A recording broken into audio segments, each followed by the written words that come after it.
Shawante politics might give Corvosan politics a run for its money, huh? Yes, our heroes found themselves not only needing to impress one tribe, but three. Yeah, but that is how true heroes are born, yeah. And what about that fight with the giant red demon ape? Huh? That was teamwork of epic proportions. Lenny with the hamstring slice. Fumbus throwing a vial of acid down its gullet. And then Hakon leaping with his giant dragon slayer sword and burying it deep into the skull of the bastard. Ha! Well, I know I just told you it, but I wanted to tell it again. It's badass. Ha! But just wait until you find out what they had to do next.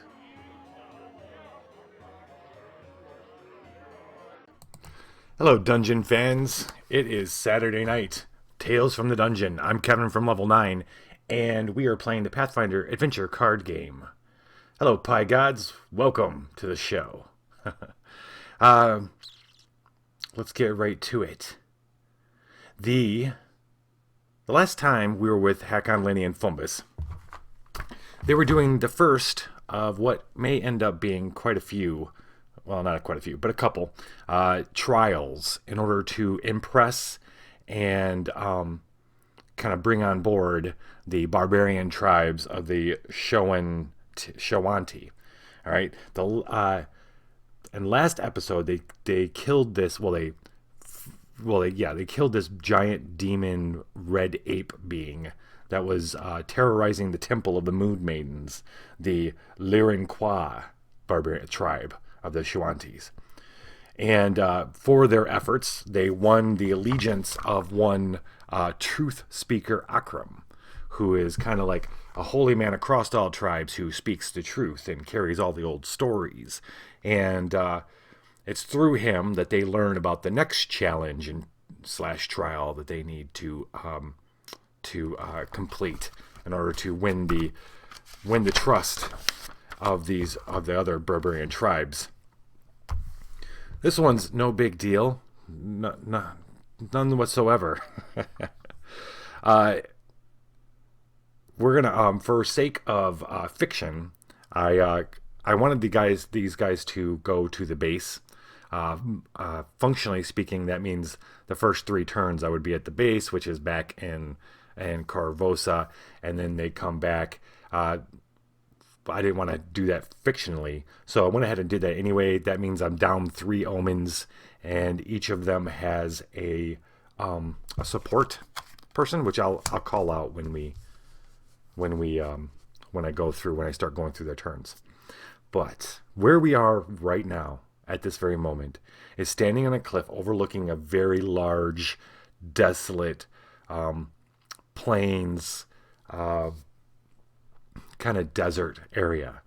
And True Speaker Akram is telling the team a story of one of their ancient warriors who was exiled from a tribe, and he walked out into the desert, and he was swallowed by this gigantic worm called Cindermaw, gigantic worm, and it swallowed him, and then he tunneled and cut his way out of its stomach, and lived to tell the tale. It breathes fire too. To give you an idea what this thing looks like, it's right here, and it breathes fire, has a billion teeth. It's nasty business. He did not kill it. He just tunneled his way out with his sword. And then he won, he was brought back into the tribe and everything was cool. Well, now, as we're standing here, True Speaker Akram is telling Hakon, Lenny, and Fumbus that they too must follow in the footsteps of this ancient warrior. And just as he's doing that, this deer is running across the plain, and suddenly, with a great burst, this gigantic creature, Cindermaw, bursts out, swallows it whole, and then goes back and tunnels back down into the plain. Now, Thousand Bones, who's with them, if you remember, Thousand Bones is one of their friends from the one tribe that likes them. One of the 2 now that likes them. He tells them that you got to be careful when you're running across there, because if you make too much noise, the worm will come out and breathe fire on you. So you got to do it. What they've got to do is get inside it when it was eating something else, I suppose. Fictionally speaking, I don't know how I'm gonna pull this off. I'm gonna try my hardest to do this where it makes sense. Yeah, so that's that. There's only one location. It's the Cinderlands. This is what we're looking out across. At this location, any check against a monster or recruit respect card, if the result is less than your party's respect points, we have 3 points. So yeah, if I roll 3 ones, well, this isn't going to happen at all. So that's okay.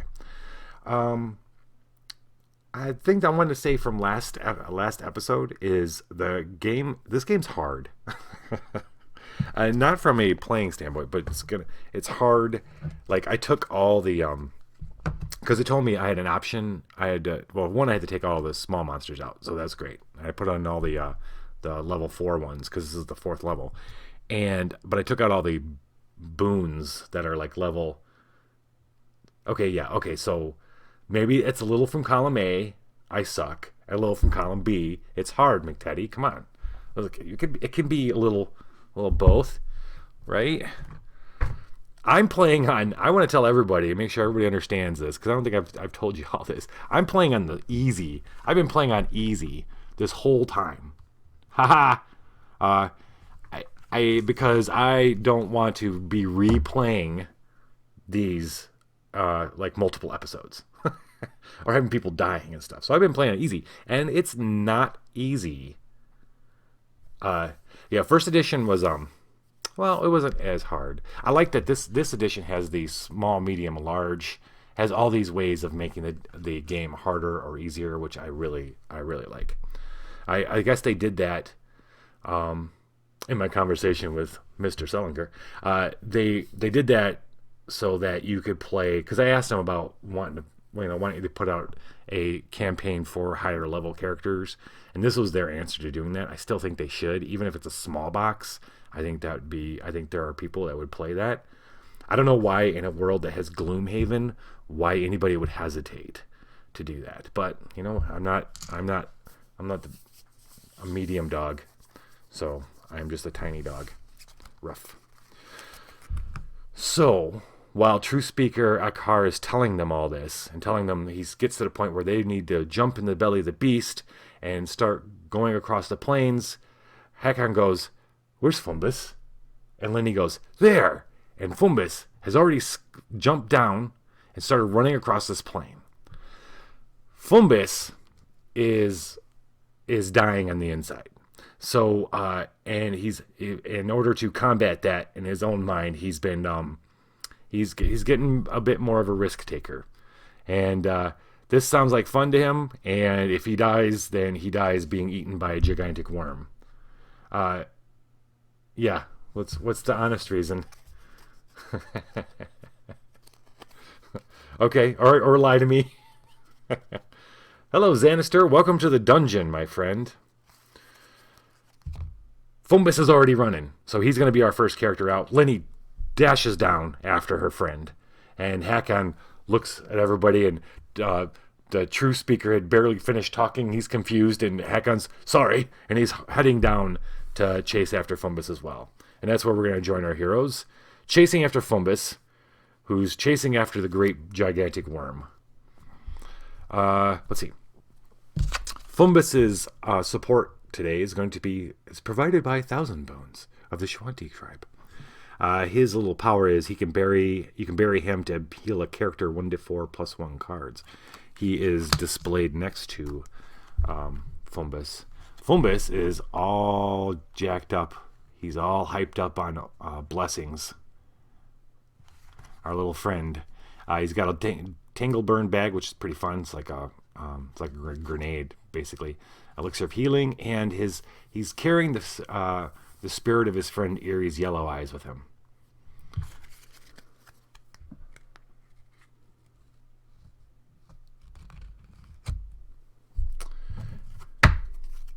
And high-level players make up a small subset of our audience. I don't know, man. I don't know.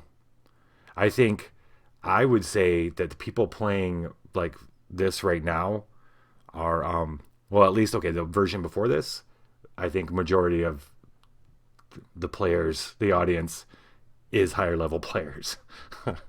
I don't see this game getting lots and lots of low level players. At least maybe not. Maybe this edition did, but yeah. I don't know. I don't know if I agree with that. But then again, like I said, who the fuck am I?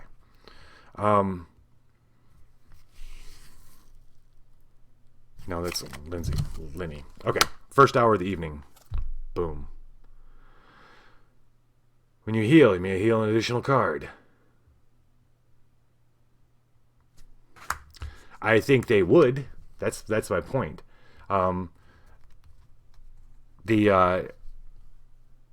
We're all playing. We keep playing. That's the thing. And then so I think there are more players who had played than there are new players.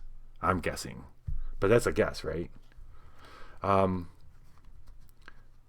Being with a group that we just devour legacy games, one after the other. If a game gave us more stuff to play, we'd be playing it. And we do. You know what I mean? So that the mentality that we stop and we just got to keep going back to the to new players isn't necessarily. I mean, there's got to be a way where you could produce even a small set to test the idea, right? Who would play with their characters that went through the first one. I forget what it was called. Anyway, or this one, Curse of the Crimson Throne. All right, let's see what the Hell Knight of the Nail. Okay. So Fumbus stands to make a friend right off the bat. You haven't played any, McTeddy? You haven't played any Legacy games?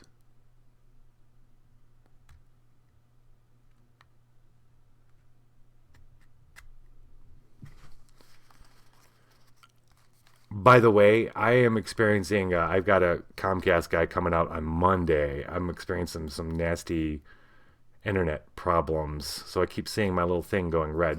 It ain't going to affect you awesome YouTubers, but you, McTeddy and friends, we might be a little off. Right on. I only have one, but we've played a considerable amount of Legacy games. All right. Okay, gotta get in the game. All right, Fumbus. We're gonna roll to see if this is a thing or not. If the Hell Knight of the Nail is even a thing. It's charisma and diplomacy. Neither of Fumbus has neither of which.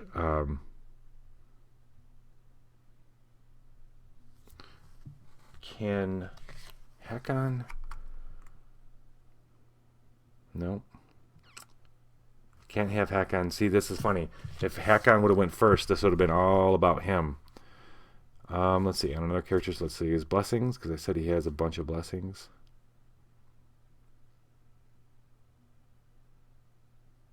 Oh, wow. Huh. What does it do? On a local combat check against a non-villain Bane, recharge to add 1d8. If the Bane would be shuffled into its location, it may be reloaded into its location instead.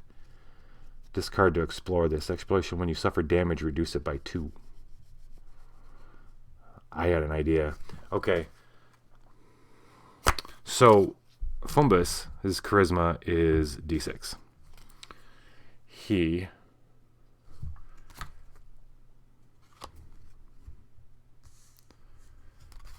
is going to play the Fiend. Okay. Oh, this all plays in so nicely, too. Let's hope the roll goes well. All right. The Fiend is his hero card. This is the card that Fumbus drew in the beginning of them leaving Corvosa and coming to the Cinderlands, to these barbarian tribe lands.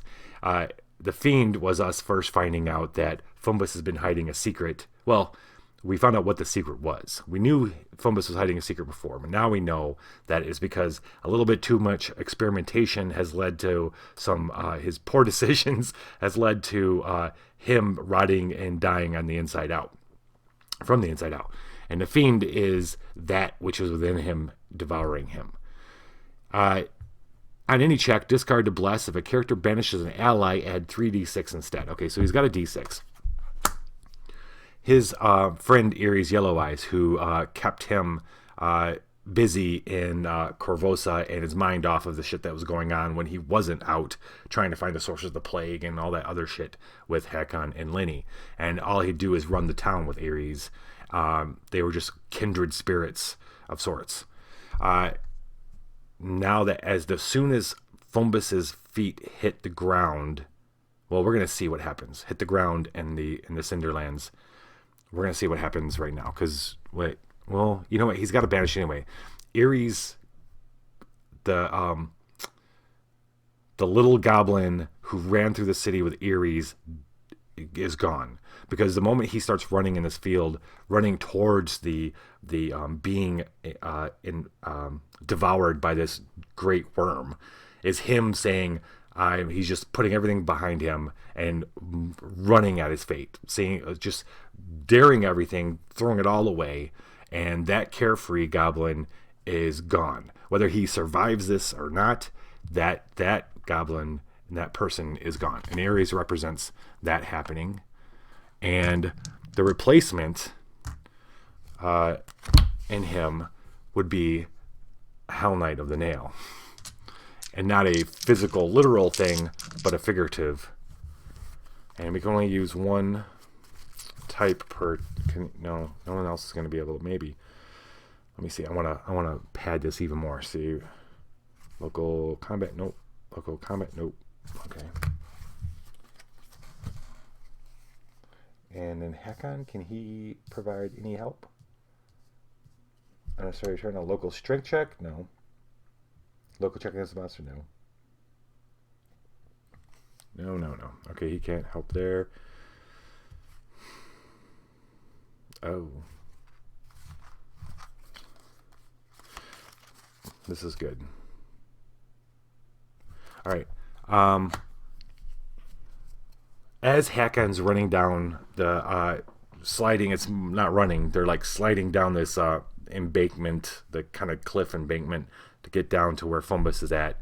As he's doing that, he's cursing under his breath, and mid-curse he casts his one of the only spells he knows, which is to kind of give Fombus a little bit more maybe dexterity or luck or something. When he does that, he's going to add 1 plus 4, 5. Okay, so all we need here is 6. And that's what we got.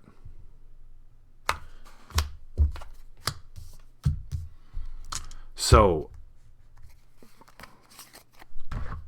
what do I get to do with that? I played the Herald, and something's supposed to happen. Like, I can do something. Where are you at? Oh, here you go. Draw a weapon or armor from your discards. Well, he doesn't have any of those, so that's not going to happen. Okay, so Fombus has replaced the carefree. His heart hardens. His eyes get steely. It's this destiny or nothing. Like he's facing it as if he were a Hell Knight.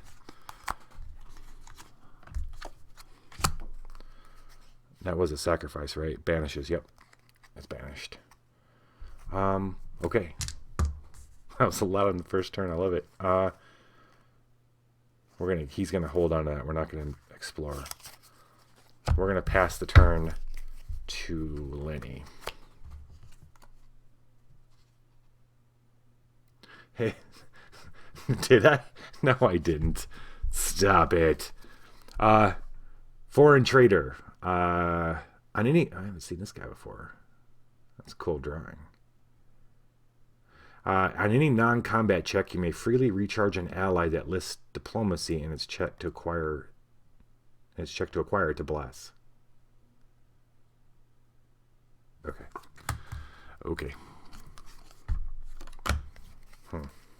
I don't know. Lenny is got chock full of shapes to shift into, and a couple blessings. I'm not super interested in this. I'm not even gonna roll on it. That it's like that's the only weapon that's in there. There's a ton of monsters in here, so it's only the one location. I had to fill it with more monsters and barriers and traps. Oh my. So she wants to catch up with Fumbus. She's down to the bottom well before Kakon, but Fumbus is racing out across the fields. It's less of a field and more like a desolate wasteland. She's going to shift into a bat to explore again. What the? I guess I added more. I guess it told me to add more. Oh, it did. Yes, that's right. Okay, fine. Vindicator. On your combat check, reveal well, that'd be good for Fumbus, but she isn't gonna. I ain't even worried about that. So on your ranged, on your ranged or survival checks, add 1d4. I might as well try it, right? Well, her ranged is like d4. And I'm definitely not wasting a blessing on this. I know what's coming. Fine. Okay. Wait, do I get to recharge? When you recharge an animal for its power. Yes. No. That's discard. Okay. Hakon. Down to the bottom. On your deck, if no boons are played, it is blessed. Sounds good to me. What the hell is that? Remember when I said it's hard? So Hakon reaches the bottom of the cliff. And as he starts to head out running after Lenny, who's running after Fumbus, the ground in front of him bursts open. Their footsteps, Lenny and Fumbus, might not have drawn the Cindermaw, but were alerted. They did alert something else. Or maybe it was Hakon, who really knows, but this thing is now standing in between Hakon and his friends. It's immune to electricity and poison. Before acting, each local character suffers 2 acid damage. So this thing bursts out of the ground in a spray of acid. The fuck? That actually sucks. That sucks terribly. Because that means Fumbus has to drop a couple blessings. Am I supposed to do this randomly? We're going to do it randomly and see how bad it is. At least it's going to be blessed. Oh, if he doesn't play any boons. Shit. Shit. Fart. Oh, no. No. Okay.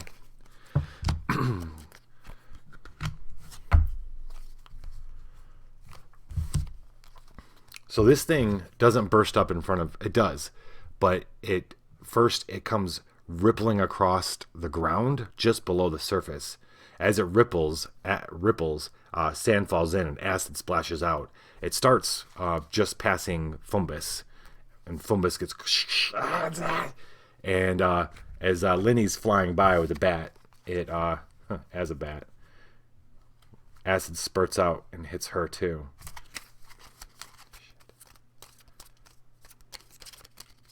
Nobody has any armor. Why's it gotta be just straight up 2? Oh, there goes Mouse and the Survivor blessing. Okay. And then Hakon. Oh, buddy. You got any kind of... any... No? No.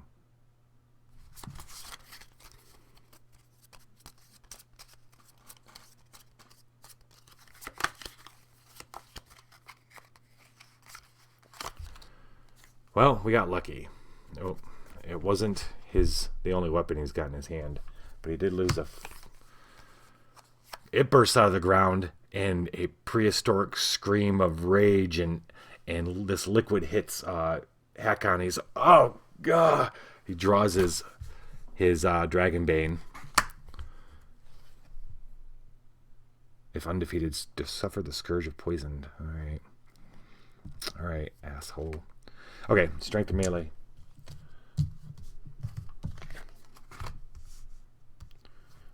It's D10 plus D12. I like that I'm rolling D12s now. He's got plus 3. And that gives him plus 2, so it's plus 5. This is not it's a demon, not a dragon. Is that seriously it? D2 plus 5? Yeah. So he needs to roll a 19 on that. Horn of Battle Clarity. Okay, D8. We add a D8 to that. And then someone's going to bless this. Yeah. Fumbus is going to bless this with benefaction. So that's another D10. Right. Oh, right. Oh, no. Heck on. You know what? Instead of using the Horn of Battle Clarity, he's going to discard it to add his diplomacy. Because that's going to happen anyway. Discarding.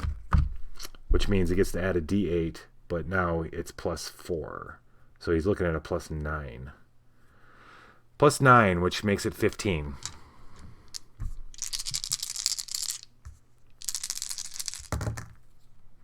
Who sucks? Yes. I want you a little higher. I don't like my head getting cut off. Bugs me. Okay.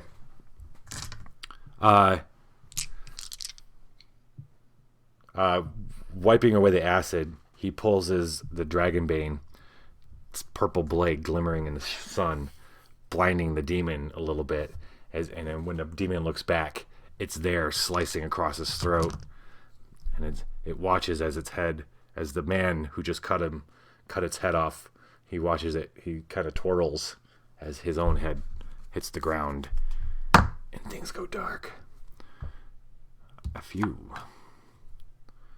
Okay. And yeah, he's going to draw back up to 5. 2, 3, 4. Auspicious beginnings, my friends. Hello there, last war poodle. Viva la dungeon.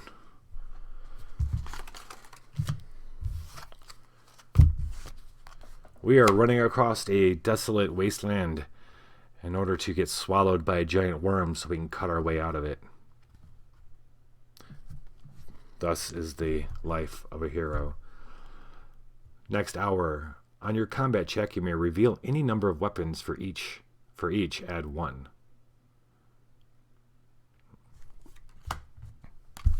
Guess how many weapons Fumbus has? You would be right. Oh, shit. Hippogriff Rider. Okay. Combat 18, then combat 17, or survival 11. When examined, we're not examining. Before acting, suffer 1 rage damage.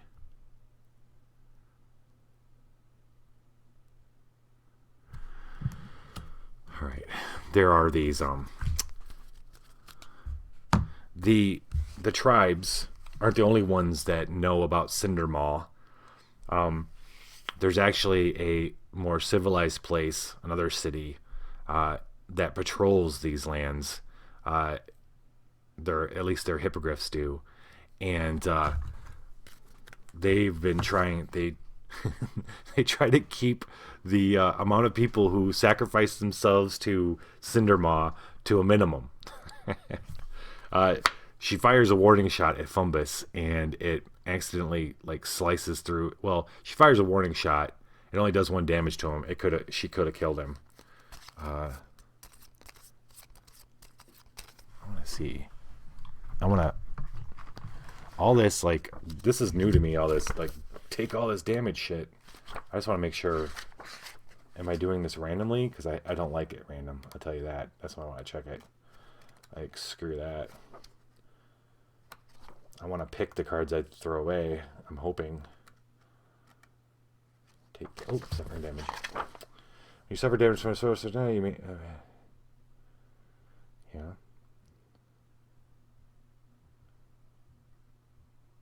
Oh. I get to choose. Yay. All right, I'm gonna discard this stupid blessing. All Fumbus knows is there's this biting pain as the arrow slices through his leg, just barely missing like his femur, or not femur, femoral artery, right? Yeah, and it goes in the ground, and then that's when the shadow goes over him. He looks up and he sees the griffin with the rider, and she cries out something, and he doesn't hear what she says, but he's already reaching in and pulling out his Tingleburn bag, Viva la Dungeon, and tossing it. Does that fly true? Well, what's better now? I've been adding stuff to his craft, but it's still a D8 versus his D10. Yeah, his D10's better. Okay, his ranged is better. He squints his eyes and throws the Tingleburn bag. All right, it's a D10 plus 2D8. Oh, God, he's got to do combat and then survival. Combat 17.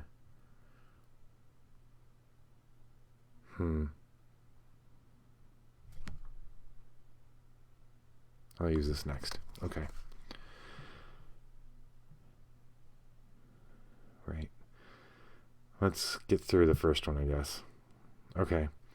So that, but 2d8, he needs an 18. He's got 16, 26. 26.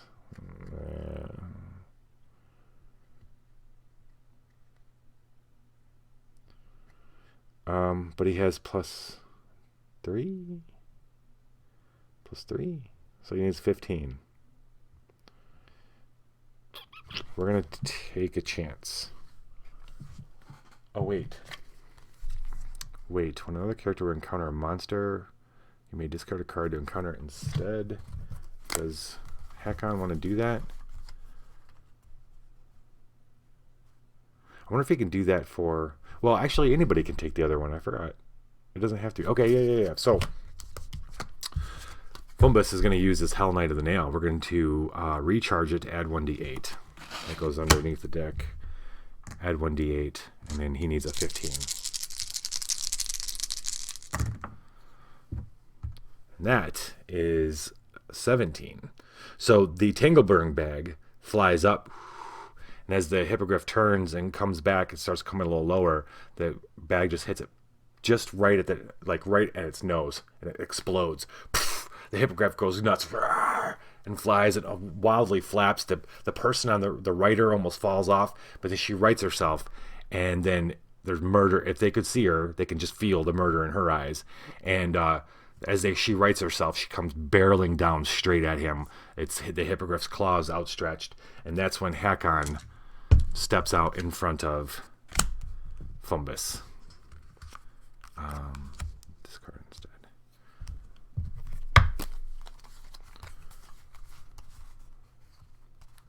Or does he Viper Strike? Yeah.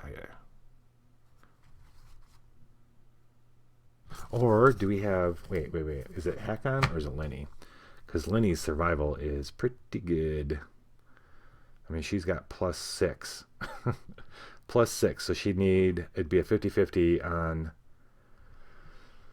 her roll. D10. Versus his... Putting... His is D10, D12, 22, 24...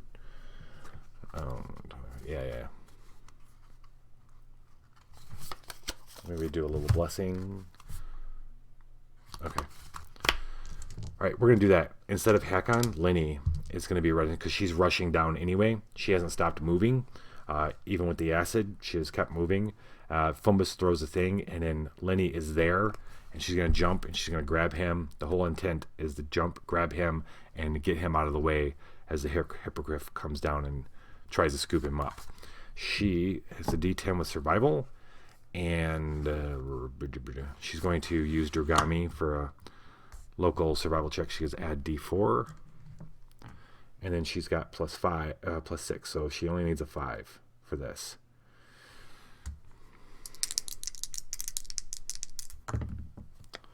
And that is a 12.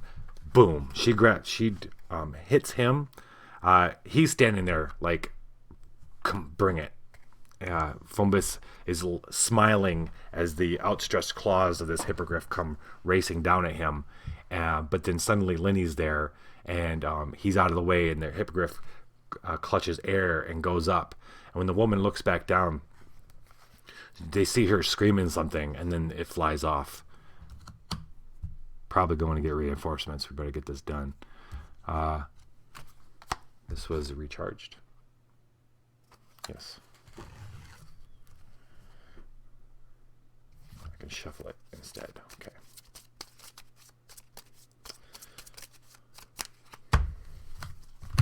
All right. Fumbus needs to draw back up. 1, 2, 3, 4, 5, 6, 7. And then at the end of your turn, 1, 2, 3, 4, 5, 6. 1, 2, 3, 4, 5. He has more cards in his discard than his deck, so he can bury a random card. Yes. Acid. Yeah. The you missed it. This first creature that they met was like this burrowing demon that came through the sand and spit acid out. It wasn't spitting acid. Acid was bursting out of the ground as it moved. It hit them all. Okay, so he's got to bury this blessing, and then he gets to heal 4. 1, 2, 3, 4. Awesome. Not bury. I'm sorry. Heal. He's healing 4 cards. This is his little new thing here. Newish. At the end of your turn, if there are more cards in your discard than your deck, you may bury a random card to heal 1 to 4.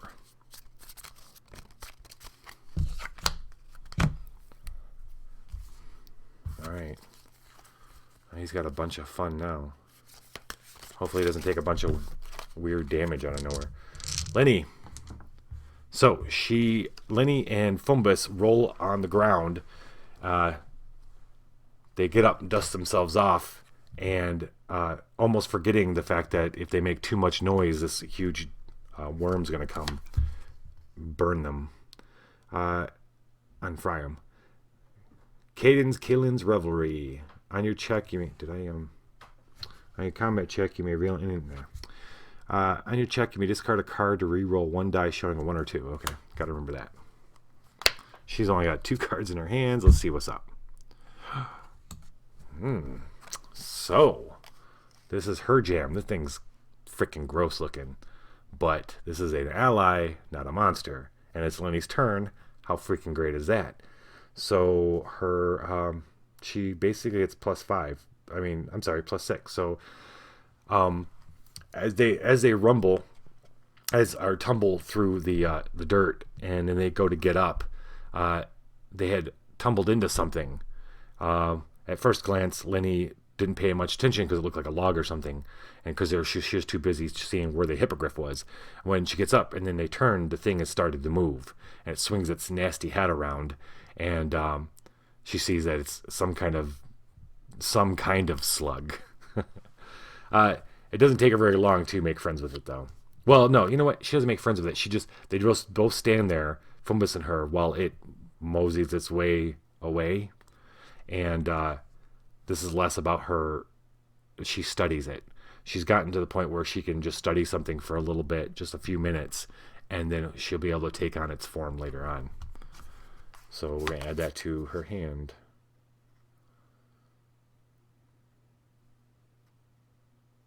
All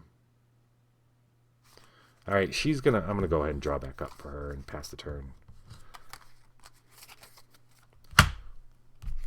to Hakon, who's going to huff and puff his way over to catch up with him.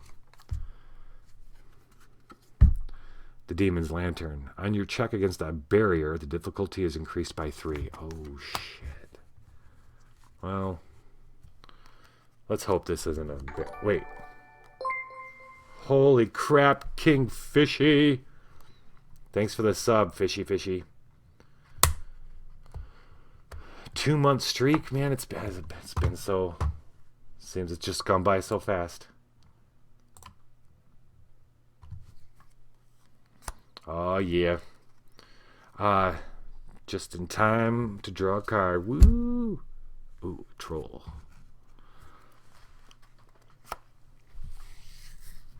Hakon races to join up with his friends and cross this desolate wasteland that has lots of boulders and stuff for things to hide in.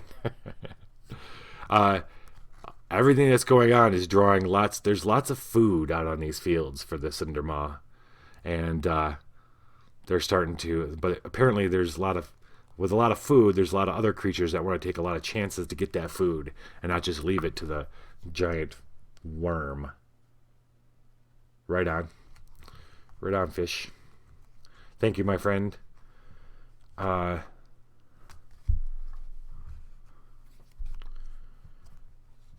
It's gonna help pay for my fishy tat. I go like that because it's gonna be a tramp stamp. All right. We got to take care of this asshole. So this is that's a 16 and that's a 18. Great. Vulnerable to fire. Oh man, we need some fire here. We're okay. Fumbus is gonna provide some fire. Because that would give us +4. Yeah. I'm going to reset Chaos in a couple weeks. I'm going to reset it. We're going to revamp it.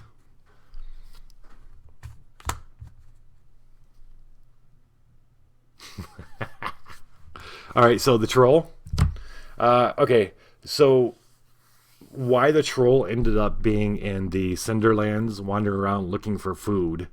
It's not its preferred hunting area, but it's a little older, and it just recently a younger, more virile troll had kicked his ass, and like a couple times. Like he kicked his ass once, and this troll is kind of big and dumb and not used to getting his ass kicked, so he kind of like moped around and like, you know, in territory outside of the Cinderlands, and then he came back to challenge the young guy again, and the young troll just almost beat him to an inch of his life, and so he slunk away into the Cinderlands, which is where a lot of these trolls go, because it's like you're gonna hunt and hunt until the Cindermaw bursts out of the ground and either fries you or eats you, and that's the backstory of this guy.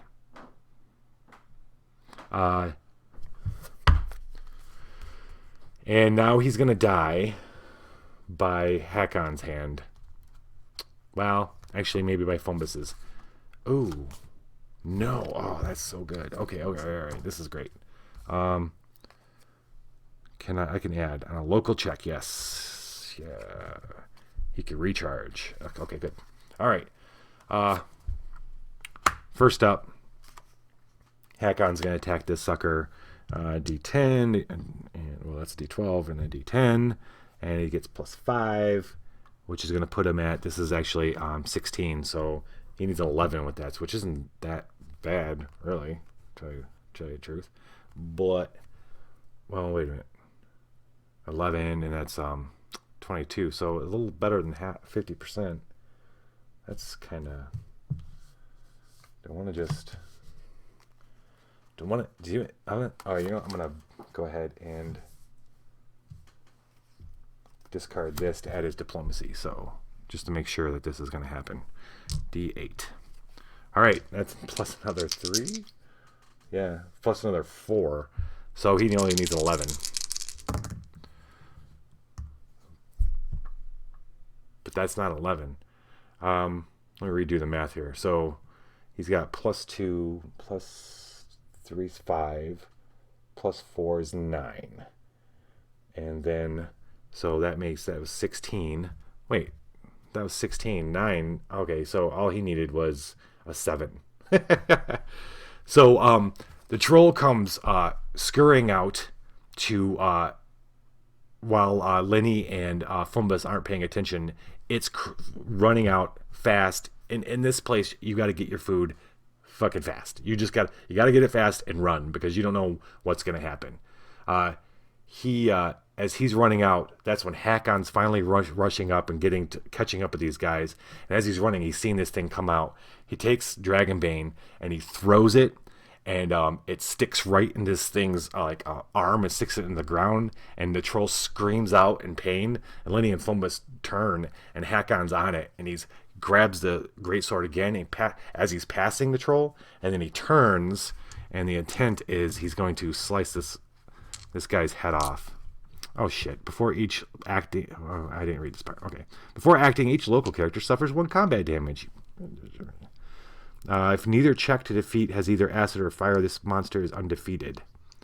Neither check. Okay. So, wait, hold up. So both of them have to have it. Okay, I want to replay that slightly differently. We're going to start this over.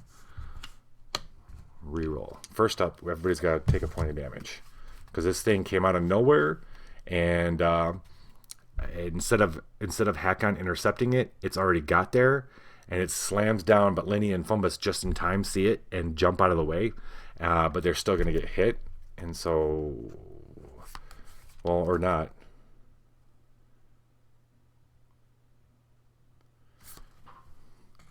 Fumbus has this armored coat, which is going to allow him to reload a card instead of losing.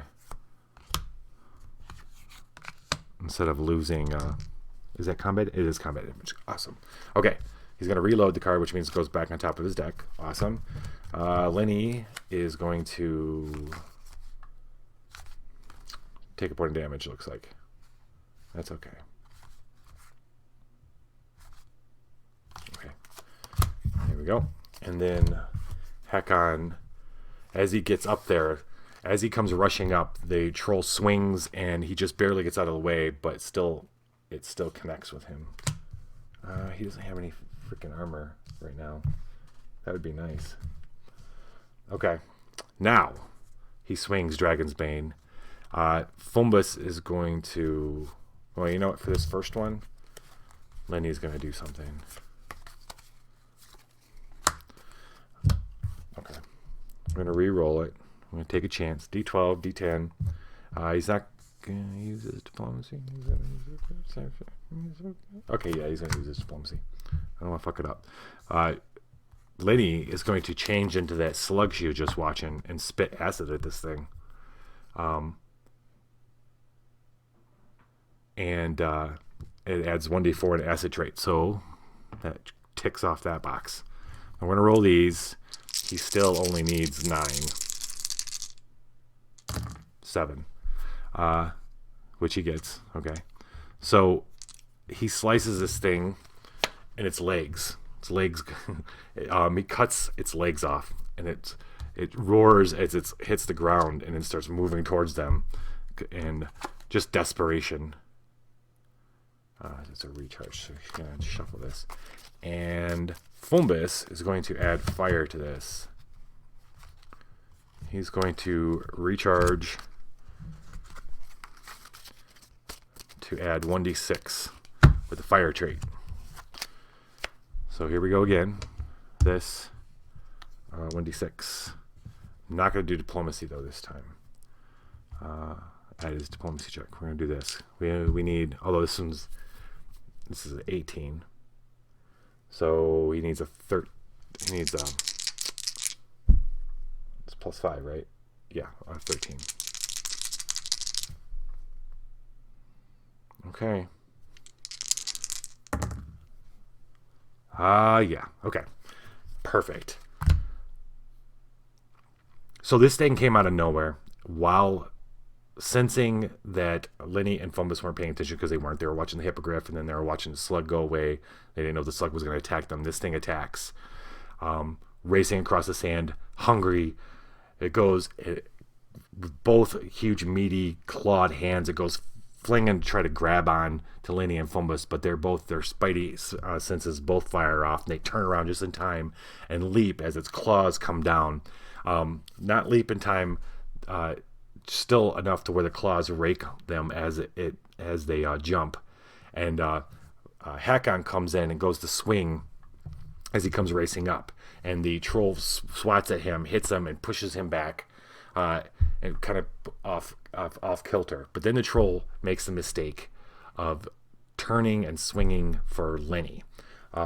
Lenny looks like a very yummy little morsel to him, and Hakon recovers quicker than it probably intended, and Hakon swings under and cuts its legs, and then as it screams and hits the ground, he comes down and he cuts off its head. And Fumbus had thrown a little bag of a little fire potion, and the fire potion hits the head of this thing as soon as the sword cleaves through it. I don't know if they've known how to fight the good tactics to use to fight trolls, but this was definitely one of the learning instances where they learned like how well it killed this troll. The sword came down through the fire, seared off the head seared off, and then the fire cauterized it, and boom, it was dead. Yeah. Fucking 2 cards, 3 cards. Okay, good. All right. All right. Hakon, before they both help, he helps up. He doesn't help up anybody. No one's on the ground. They all get back together, and Hakon's like, "What are we doing, little friend? What?" And Fumbus, I guess, he just shrugs. Fumbus doesn't have anything to say to them right now. Like, he doesn't know how to tell them that that he's dying on the inside. He has nothing. He has no kind of words for that. All he can do is shrug. Hey, Protego, thank you for joining. Thank you very much. So they're standing there and they're surveying the landscape, which is cluttered. I'm calling it plains, more of like a wasteland. There are outcropping of rocks and dead trees and shrubbery. And oh shit, I summoned a Hammerman. Hello, Hammerman. We have summoned a Hammerman with some cookies, I hope. Oh, today you're summoned to say memes, jokes, and puns. I want to see a pun. Pun me. Pun me.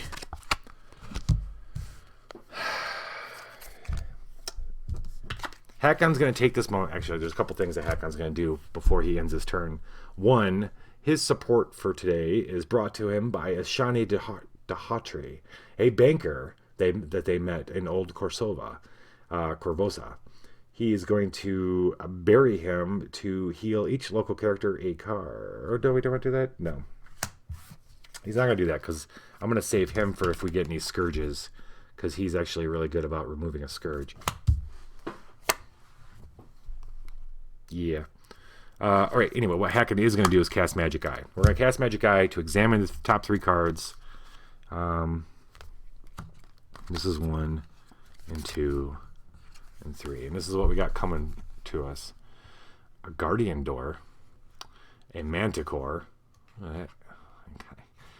And a pretty cool Warhammer. Huh.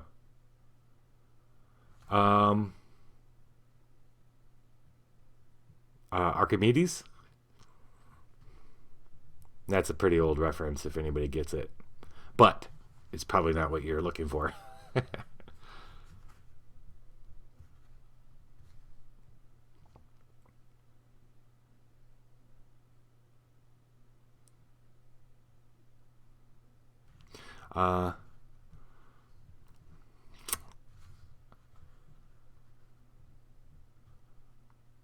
Archimedes was my answer to the Magic Owl. Guardian. Okay, so this is intelligence, diplomacy. Okay, so this is Hakon's game right here. But Fumbus is about to. Oh, that's not Fumbus's. Well, his intelligence is pretty good though. His intelligence is D8 plus 2. Stealth. Okay.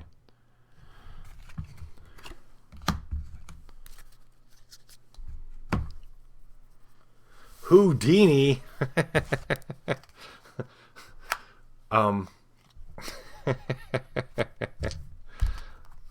Houdini. Okay, so we know what's coming. He's got to discard this. Hakon's going to draw up to 4, 5. We're going to pass the turn over to Lenny. I mean, not Lenny, sorry, Fumbus. Akek's Claws. Before acting against a Storybane monster, draw 1 card, then discard 1 card. Okay. Always punny. Okay, so I know what's about to happen. We've got a barrier here. Before that shit happens, though, Fumbus is going to call on the support of Thousand Bones. Something Thousand Bones gave him some tip on how to heal his friends. Some of the ancient barbarian tribe kind of remedies.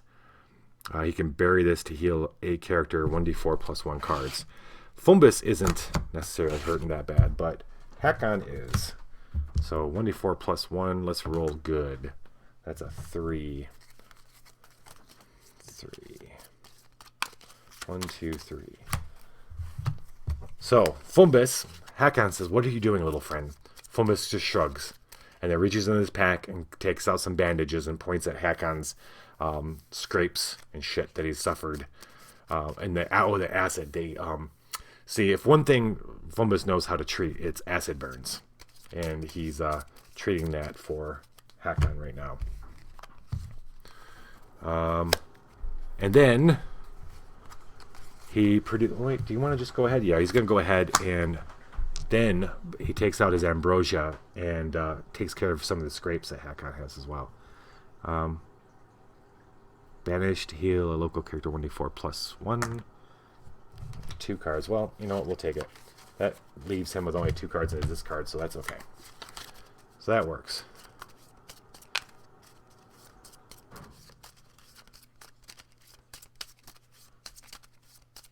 I think Protego thanked you for the cookies and Swiss rolls, man. Protego was the second person to respond. I know this because I don't let cookies and Swiss rolls out of my sight. I always know what they're doing, where they're at, who they're with. All right. Yeah, so now it's time to fuck up a barrier. Craft 14, hold on. Let me see if I can. I want to 6, 7. No, of course not. It's way too much to get that back. Okay. Fine. All right. Let's see. Guardian Door. So this is a tough little challenge. Not from a functional standpoint, mechanical standpoint, but from a fictional standpoint. We just described this area, and why would there be a guardian door out here? Huh. All right, so it's a real. He's going to do an intelligence check because his intelligence is D8 plus 2. And then what does he have in his? No. He's got nothing. A local oh wait, on a local check to defeat an obstacle or trap barrier. This is the obstacle. Yay! All right, so the best I got right now, unless everybody's got a suggestion. So now that Fumbus kind of helped Hakon, and Lenny is surveying the area, making sure there's no creatures going to come jumping out from any rocks right now, they turn their attention towards heading further out into the wasteland, not really knowing how they're going to jump into the maw of this cinder of this worm. The first thing they want to do, and what Lenny starts looking for, is any other easy prey for the cinder maw. Like we saw it eat a deer. So there, and it happens to be a herd of looks like they might be buffalo type deals in the distance. And so Lenny points, and they all like, okay, yeah. and they start heading that direction, except that I'm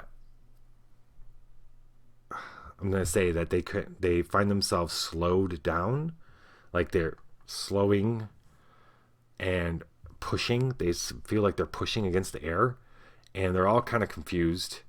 And Lenny stops understanding immediately that it's magic, that something's going on. And that's when they notice, because they weren't really looking at the ground. They were looking, they were looking above the ground, up, especially with the hippogriff and shit like that. And littered throughout the wasteland are what they can see a couple in the distance are these runes on the ground that are glowing. Some are glowing green, some are glowing a lightest blue. That's how they can see them in the sand. Holy shit, a turkey has arrived. Absolutely. I was just telling everybody, where the hell is turkey? I can't go on without turkey. I banged my hand a couple times. Where is turkey? Ooh, where is turkey? Here's some really cheap special effects. Holy shit. I'm a rich man. I got the bits. Bits and bits and bits and bits. Alright. Glowing runes. Good. Where's turkey? Alright. Hey, turkey, did you see that new video I threw you? Alright. Sorry, that's probably really loud now that I think about it. Sorry about that. Sorry for your ears. Okay, so Fumbus is going to use his intelligence. He's also going to so think about it. They're looking at these runes. He's going to take out a little bit something he's been working on. A little what he thinks is he's hoping is like a dispel kind of potion. And he takes that out. He hasn't tried it yet, but he's going to try it here. He's going to recharge one of his alchemical or attack cards, which is this spell here. To recharge that to add 1d6, because I've upgraded it, to his intelligence roll. And he's going to use the fire trait and see if he can't dispel this rune. He only needs a 6.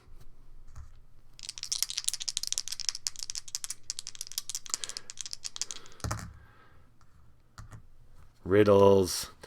Yeah, there's riddles. And flavored pubes in our diddle dungeon. Wait, no, a riddle dungeon. Flavored lube for a riddle dungeon.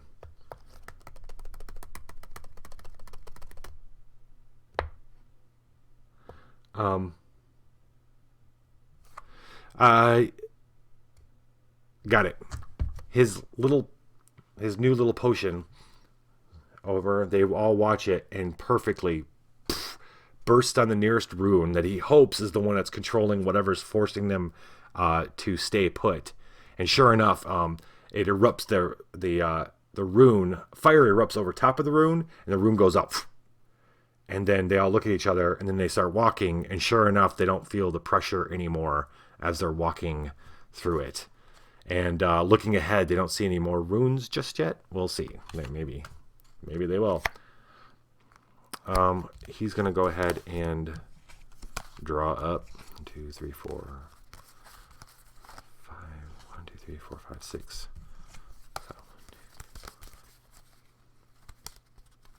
Okay. And we're passing the turn to Lenny.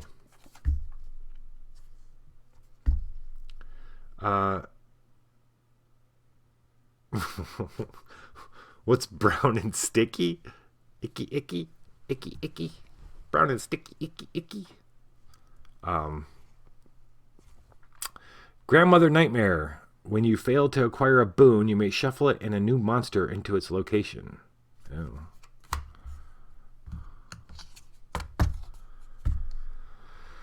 Oh, right. So they start heading towards this herd of what they're hoping is buffalo, and as they start getting closer, they see there's a darkness flies overhead. They see a shadow. They all turn real quick, thinking it's a hippogriff, but worse, it's a manticore who's also heading for the herd of beasts, but he's coming in low, and he notices these three, and he decides he's going to take a swipe at them first. This guy's relatively easy compared to everything else. Before acting, a random cleric suffers 1d4 plus 1 ranged combat damage. I gotta start looking at the before acting stuff before I start fictionalizing everything. So it's coming in, and one character, huh? A random character, great. Okay. Starting with Fumbus, it's 1, 2, 3, 4, 5, 6. Fumbus. It comes sweeping down to... oh, he's got his armored coat, though. Yeah.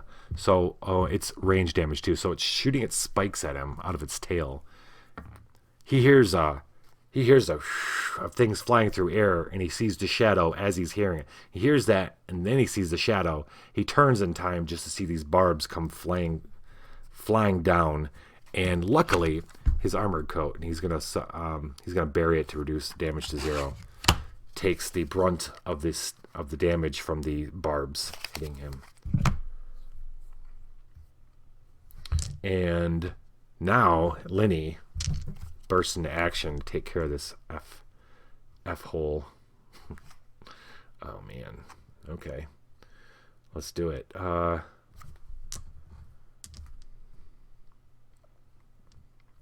She's gonna turn into a leech.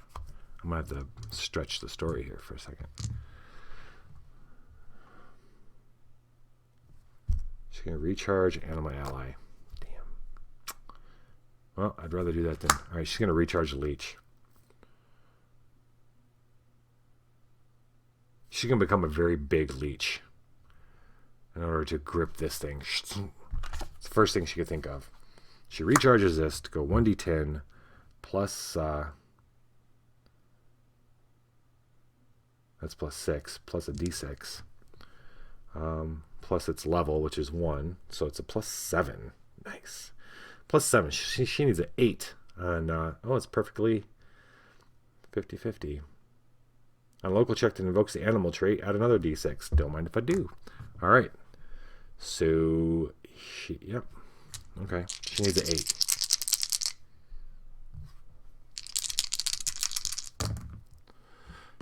16. This thing's coming in thinking that it's like these are a couple of easy prey. He doesn't know so much about Hakon, but he doesn't care about that. He figure he'll kill that pretty easy. What he doesn't realize is this giant tentacle, this dark black tentacle, comes ripping out of the ground.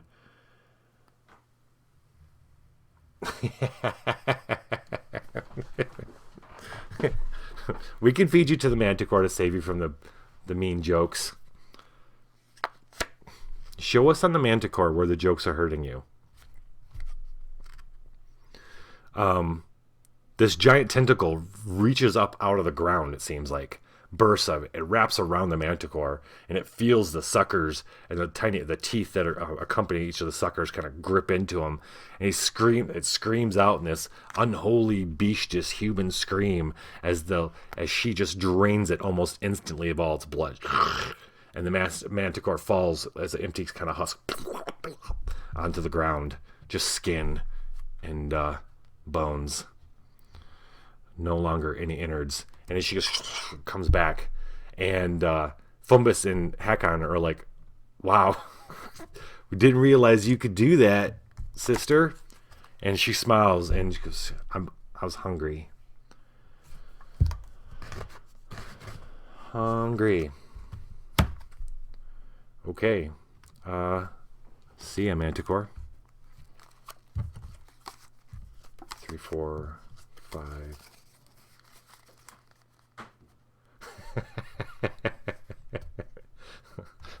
Why is it a hot rod? I don't get it. Why is the peg a hot rod? 1, 2, 3, 4, 5.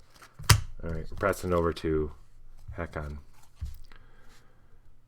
The midwife. At the start of your turn, summon it. Fuck you.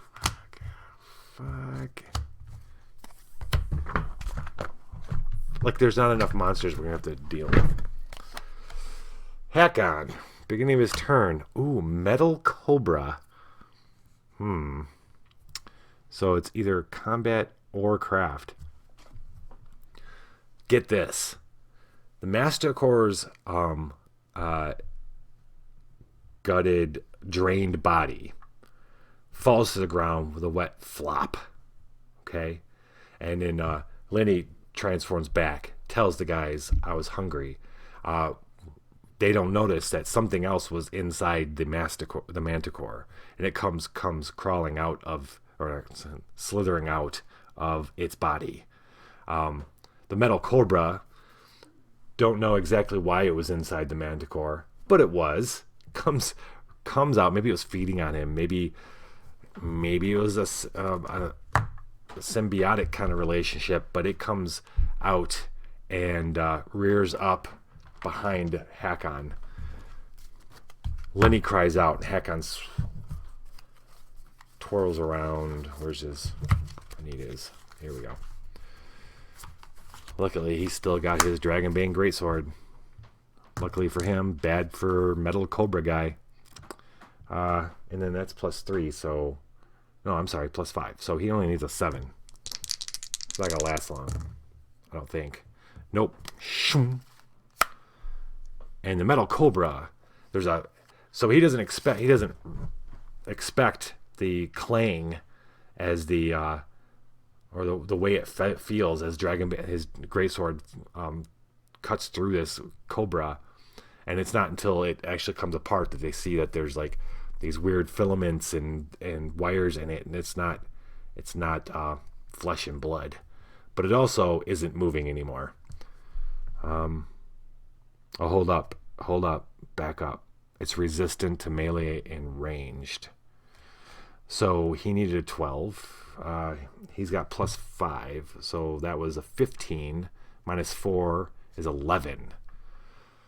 Oh shit. Anybody want to spin some chaos for me?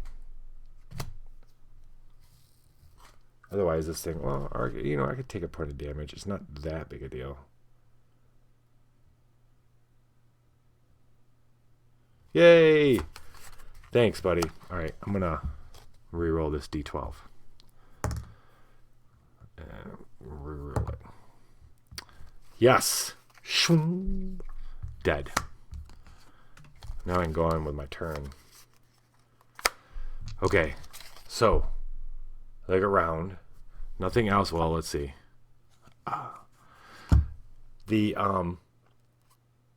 Now that the snake had crawled out, Hakon looks and he sees the snake's trail come from the Manticore's body. So he's like, what else is in this Manticore? So he walks over, and let's see if he sees this buried just underneath the Manticore. Manticore, maybe it wasn't inside it, but maybe it was carrying it, strapped to its body or something. Maybe it was a mount for something, and it was just out, or someone. And it was just out feeding when they caught it and killed it. Let's see, we need strength or melee check of 14. D10 +3. Okay, so he's going to need to... Well, it is a pretty badass weapon, I guess. The Red Mantis, they owe those guys. Those guys kind of... All right, you know what? Okay, we'll bless it. We're going to bless it. +3. 11 +3 is 14. Boom.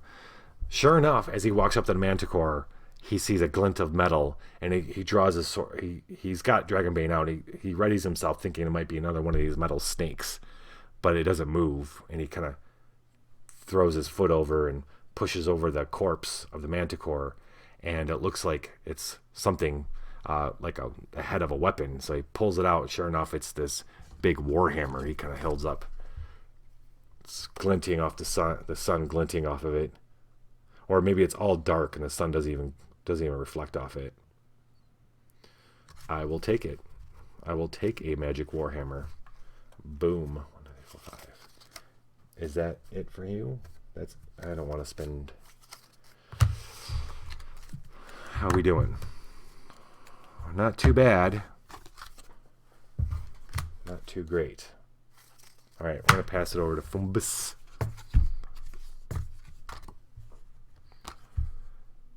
We need to get this worm to come out so we can get swallowed.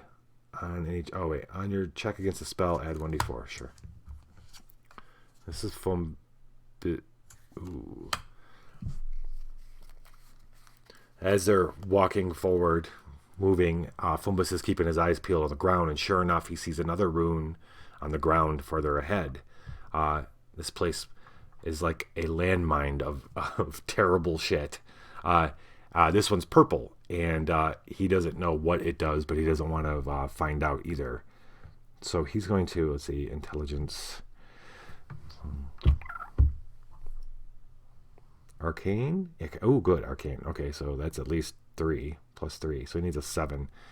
That's not the greatest thing in the world. So he's going to do another little bomb. His little mixture of, I guess that, oh no. Can he just discard? He can just discard a card. Okay, good. He's going to discard a card to throw the little Dispel Magic potion. That adds d6. And it's his check, so he gets to add another d6. Perfect. We need a 7.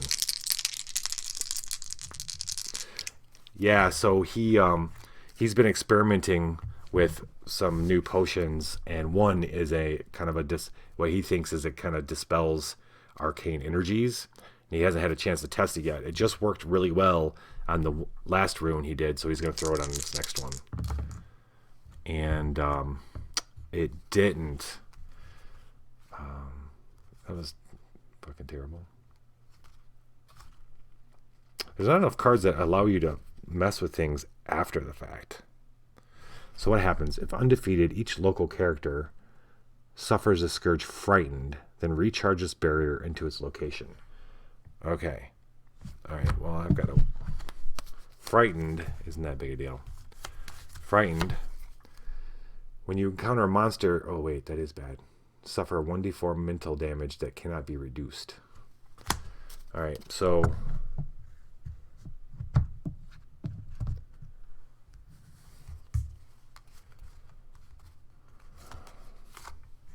And then this thing goes back into the mix. So his little baggie goes. It hits the rune, and whatever he put into the mixture worked on the last rune because of the kind of rune it was. This one, it didn't work so bad. And when it goes off, the rune doesn't disappear, but a wave of kind of, which they can't see until they just notice a little bit of sand moving, but it hits them. It's a psychic wave that hits all 3 of them. And suddenly the wasteland and the place they're at seems way bigger than it did before.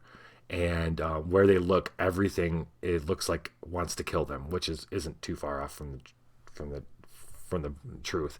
But everything looks like, from the trees to the rocks, everything looks like it wants to kill them, and they're all like really kind of tripping hard. Yeah, exactly. Exactly. Fumbus isn't going to draw again.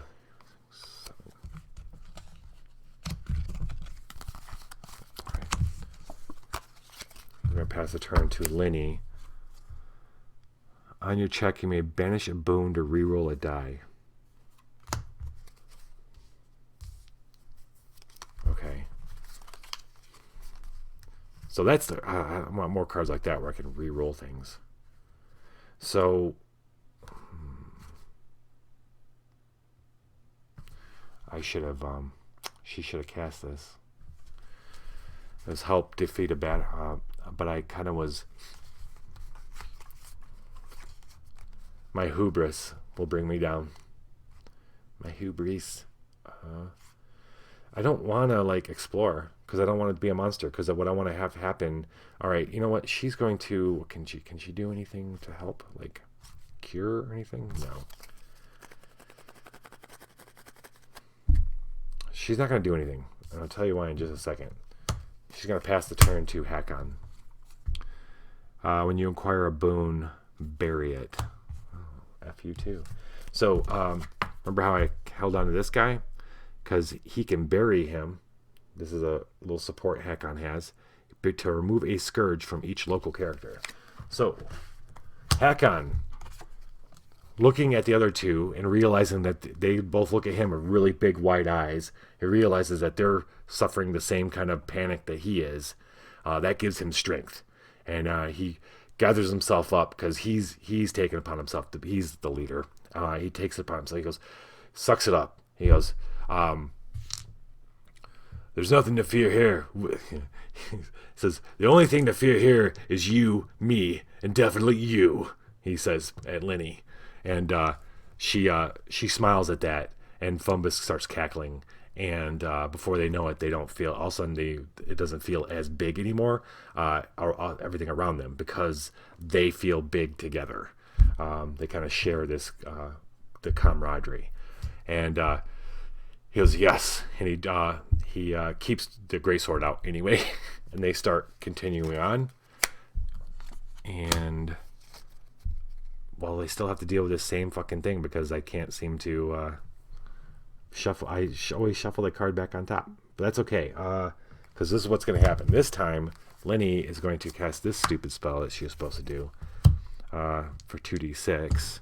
And then, oh, this is unfortunately Hakon. No. Oh. Okay, so his intelligence, d6. We're not going to mess around with this. We're going to...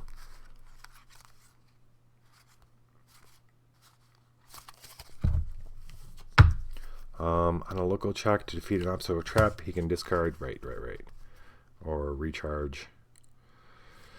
He's going to discard this to add 1d6. Now we're talking 4d6 to get 10. See you, Teddy. You have a great night too, man. Thanks for coming by. We're going to defeat this in the name of Teddy right now. 4, 7, 8, 9. When you acquire... No, I don't have the reroll. Shit, fucking damn.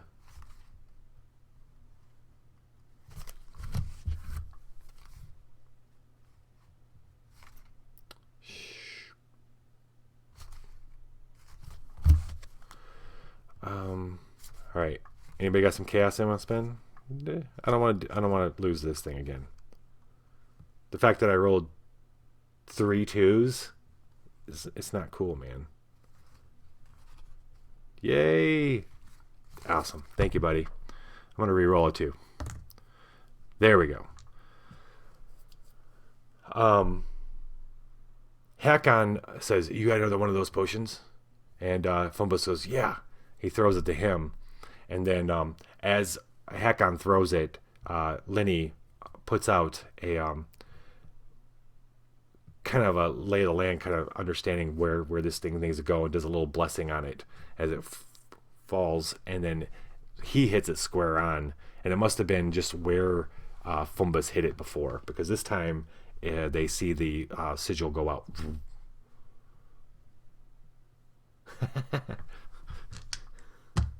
It's all good, Last War Poodle. Thank you very much, sir.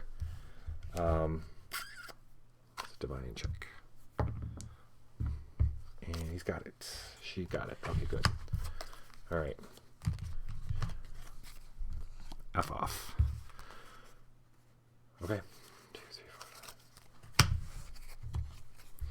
Fumbus, on your turn, on your non-attack combat check, add 1. Don't mind if I do. Be the worm. Wailing Maidens. What the hell?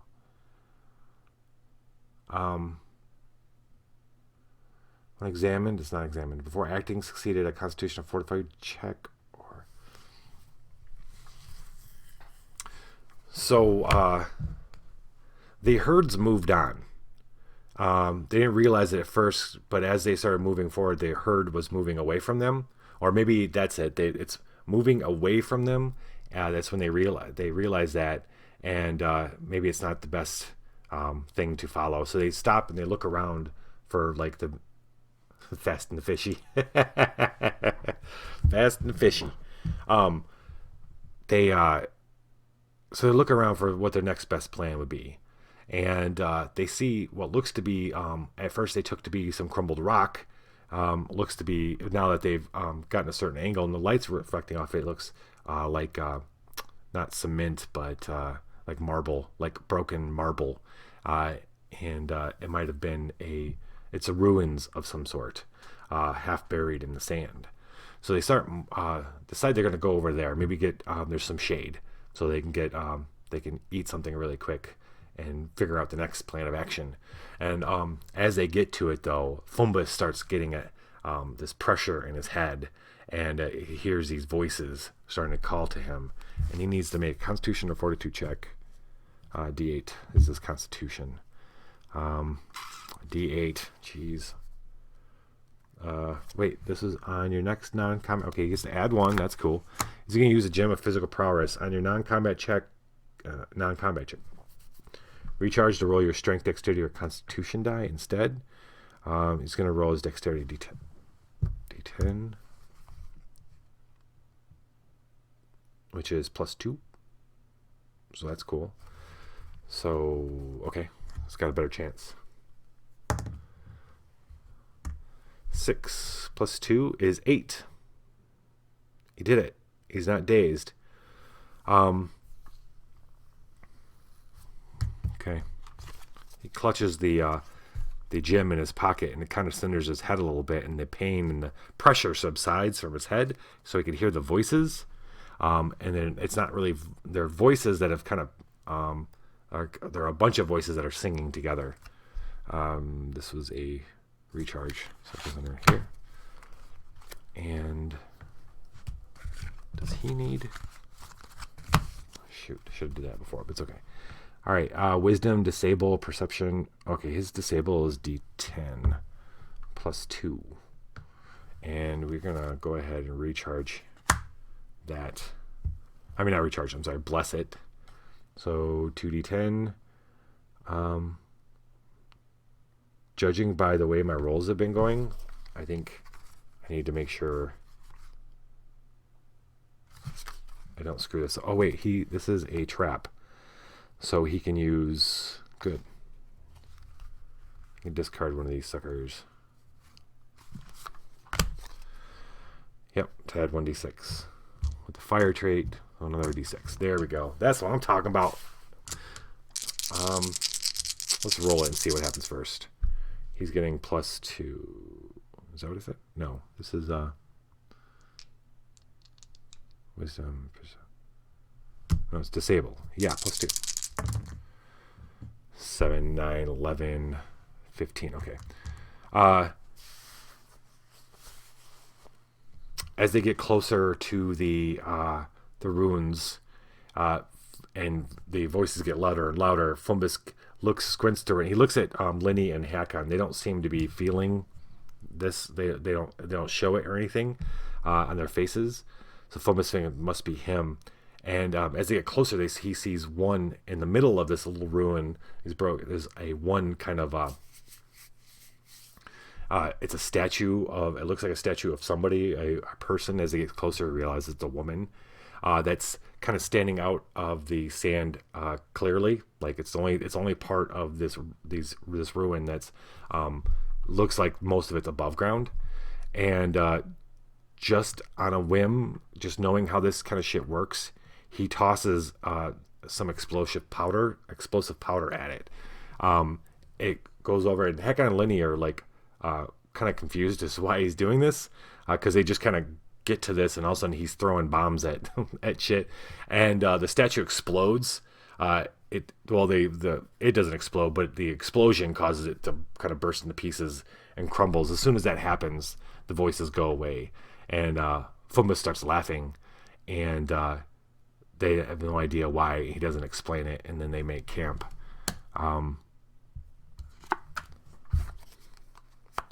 And then he's going to dish out he's going to drink himself some elixir of healing. D4 +1. Come on, 4. Yeah. All right, cool.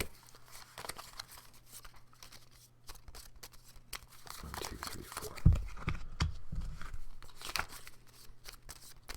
Okay.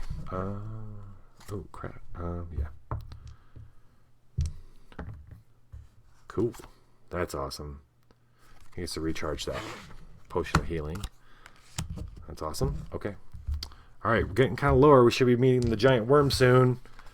I'm going to draw up 7 and pass the turn over to Lenny for 5, 6, 7.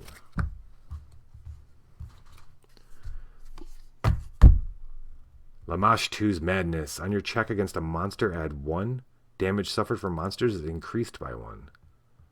Okay. Giant worm. Explosions. Statues blowing up. Oh, shit. So, they settle in the shadows of these marble walls and pillars that make up this ruin in this wasteland. They're not the only ones there, though. Holy shit. Thank you for the bits. It's worthy of cheering, I think. Immune to mental and poison. Resistant to animal. Oh, interesting. Can you guys hear the sirens? There's sirens outside. Why are there sirens this close in my neighborhood? What's going on? They're coming for me. Hide me. Geist. If a check to defeat does not have the magic trait, the monster is undefeated.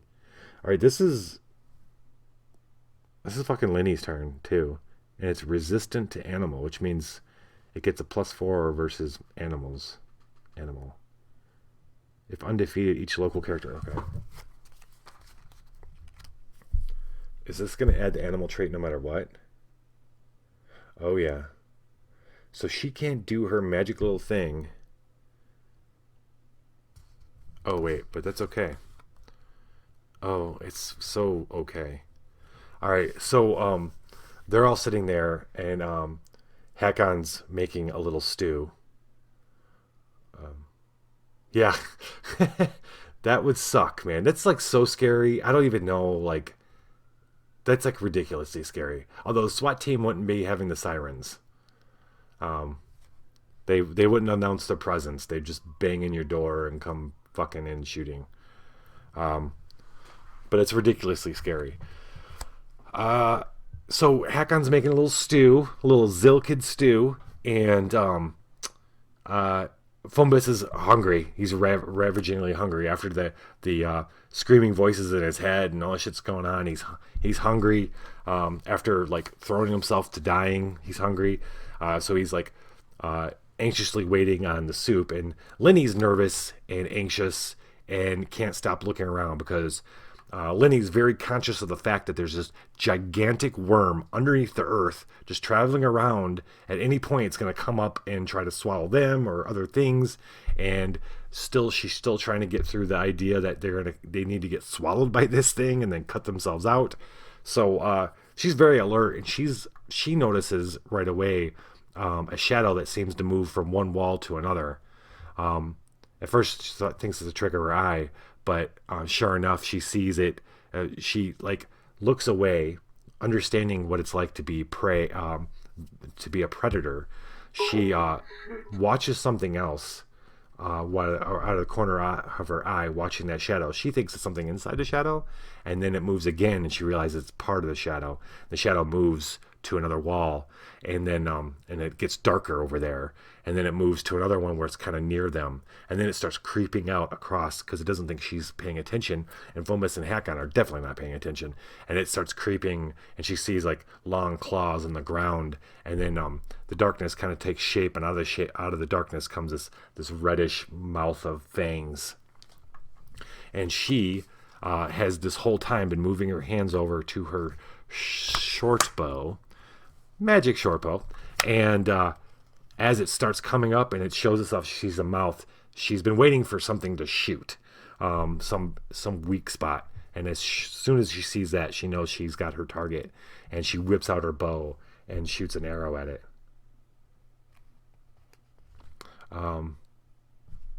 Yeah, so okay, this isn't her best thing to do, but it's magic, so that's good, and it's not animal. So she gets to use her dexterity, ranged, or stealth.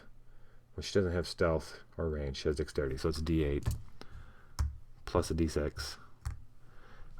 You may additionally discard it to reroll, so that's good. If proficient on another... Okay. She needs a 14, so that's not going to do that. So she needs more help here. Is it okay with acid? It is.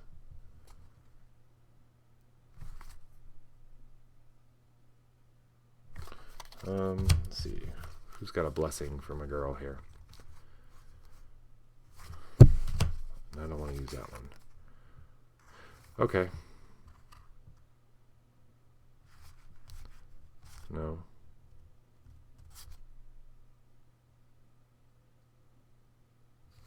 Okay. He's going to drop a blessing. 2 blesses, so it's another D8. There you go. So she's got 16, 22 versus a 14. She got any pluses on this? +1? She got a +1.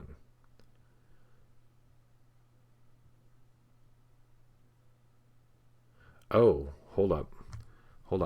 She can recharge a card. It's one of her new powers for Wild Whisperer. She can recharge a card to roll D10 instead of your normal strength, dexterity, or constitution die.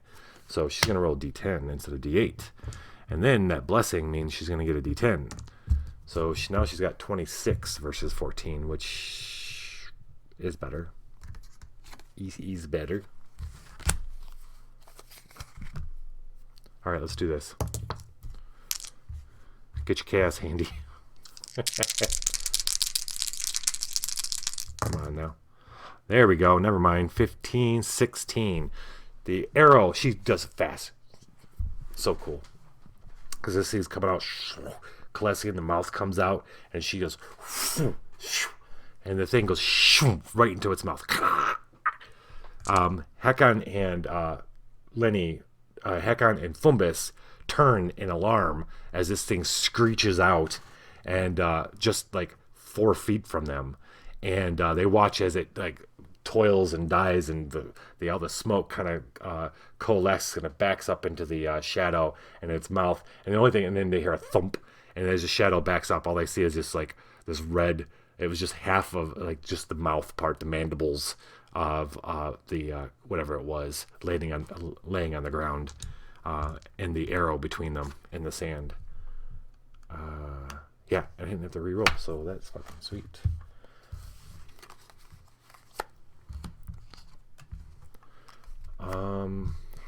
She's not going to 1, 2, 3, 4, 5. All right, that's Hakon's turn. He finishes up his stew.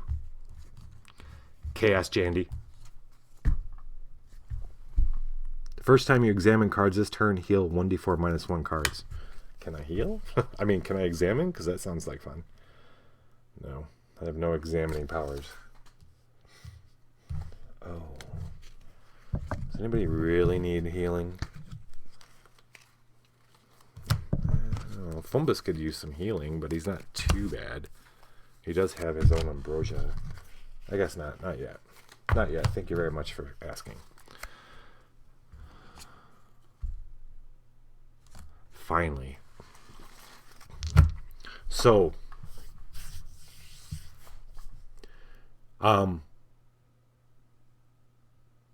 this scream, the shadow dies, and then they finish up the stew and eat it, keeping their eyes open, and you know, and ready for whatever else might come with these ruins.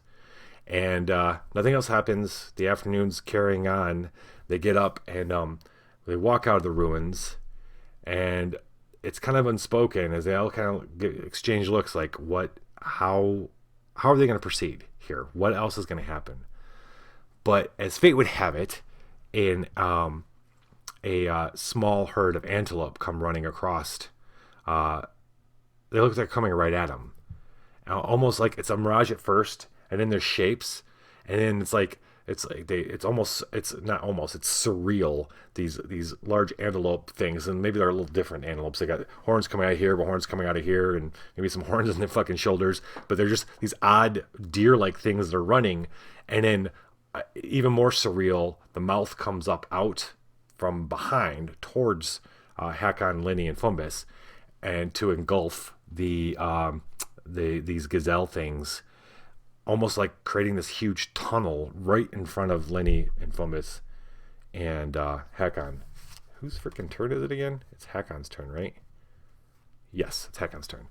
All right, so here's the deal.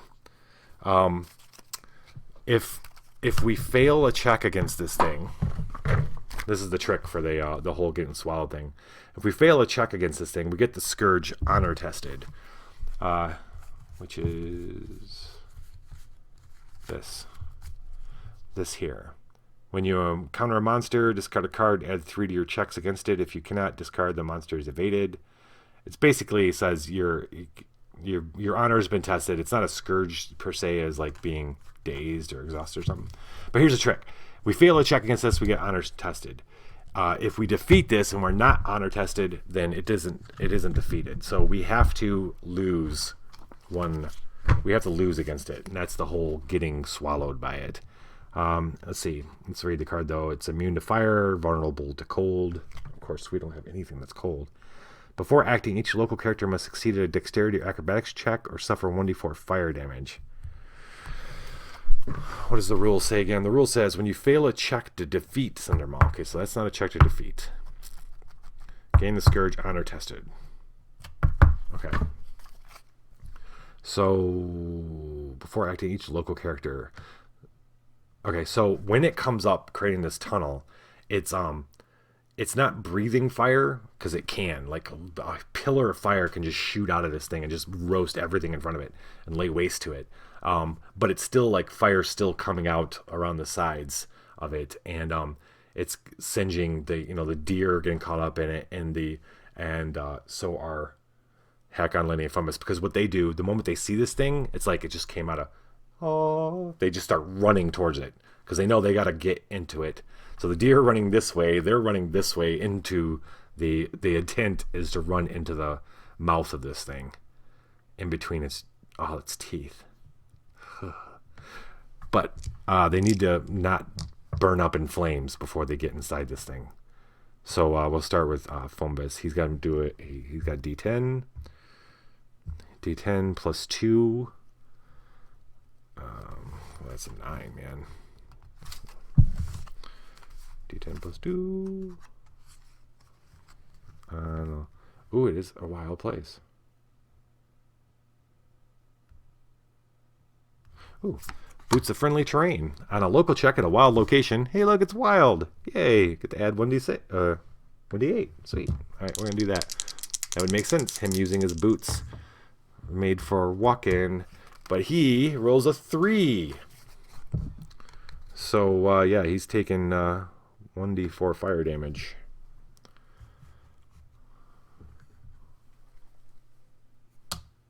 Two. Not the end of the world. He takes 2 damage as he tries running through these flames. And was that a recharge? That's a recharge. Good. Okay. All right. And then Linny, she's got to do dexterity or acrobatics. She's got acrobatics now, which is dexterity plus 2, d8 plus 2. Wow, it's just as bad.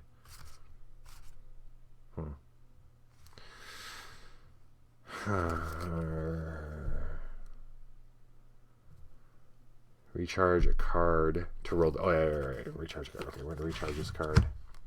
I should have recharged this card. She's going to roll D10 instead. So she gets a D10 plus 2. 5, 6, 7 is not enough. She's taken fire damage too. 3. Fuck. Okay. She takes 3 points of damage. And then finally, can Hakon get through this without taking any damage? He's got acrobatics too, because he's Mr. Blackjack. His acrobatics is dexterity plus 3, d6 plus 3. Okay.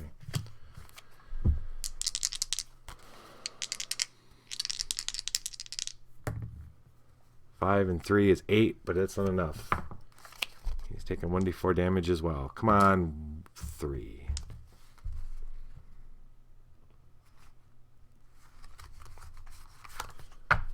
Okay.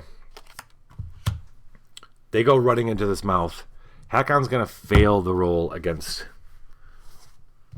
this, which means he's going to have to discard these other 2 cards in order to get honor tested. So, this thing comes out in front of them to swallow up these gazelle. They're running towards it. The gazelle run past them. As they're coming in, they start feeling the heat and the flames that are rippling out. And the flames kind of close in as they get closer to the mouth. And they start heading like this to try to get in because they just want to run in and then stay together as much as possible, run into this thing's mouth. They can't get through the fire without being scathed. Each of them takes damage. Stuff on them starts going up, kind of igniting in various degrees. Fumbus, Lenny, and Hakon. And then they're in the mouth, running in between these gigantic fangs. And then it starts closing. As it's closing down on the, they hear popping as the gazelle are popping on from the teeth. The teeth just coming down on top of them. But they being Hakon, Lenny, and Fumbus, are staying in between the teeth. And it starts coming down. They're running further into its gullet.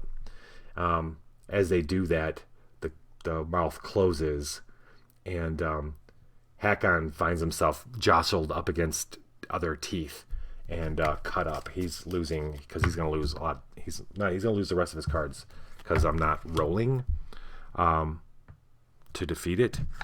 If undefeated, except for the Scourge Wounded. So, Hakon is honor tested, and that happens to be Hakon too. And he is... where is it? Wounded somewhere.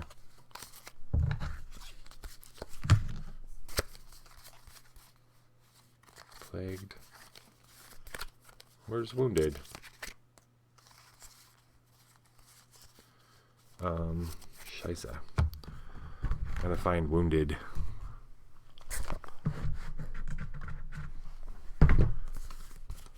No.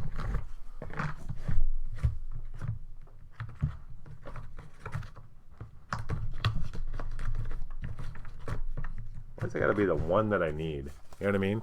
Like, you lose something, and it's gotta be the exact one that you freaking need. It can't be like one that never happens. Alright, so he's wounded. I don't quite remember what that means, though. Lucky me. Is that on the back of one of these stupid cards? No. Oh, found it. Wounded. At the start of your turn, discard the top card of your deck. Oh, shit. When you would heal any number of cards, you may remove the Scourge instead. Okay. Alright. Hakon needs to draw back up. 1, 2, 3, 4, 5. He's passing the turn to Fumbus. They are now inside the worm. This was... he's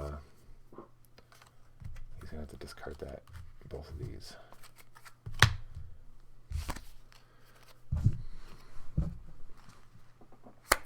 Okay. It's dark. This is going back in. Gets shuffled back in. Hopefully, I do my little bit of magic on the catwalk. No.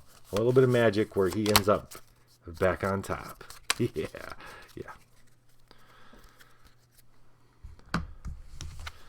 Turk, did you see I sent you a new factions video? You probably did. You don't miss shit like that. Alright. Fumbus's turn. The hour is the Queen Mother. Holy shit, King Fishy. The Queen Mother. This is this foreshadowing? Did you like it? Do you like the new version? When this is the hour, your knowledge check is blessed. Well, I hope we have a knowledge check. I didn't plan it. What the fuck? Okay. This is the big shot. This is their big shot to try to tunnel their way out. They're in the gullet. It closed up. and they've run past the first like 8 rows of fangs, which are like crunching and devouring, and the antelope, and antelope guts and blood and gore is like flying past them as it's being moved down into the gullet of this thing. Hakon, Vinny, and Lenny and Fumbus all grab onto each other and find themselves kind of gripping in between some teeth. Right on. And now is their time to try to carve their way out of this thing. Of course, they have to do this whole dexterity check thing again. Okay, so we got to go through a round of dexterity acrobatics checks or take 1d4 fire damage because shit's getting hot in here.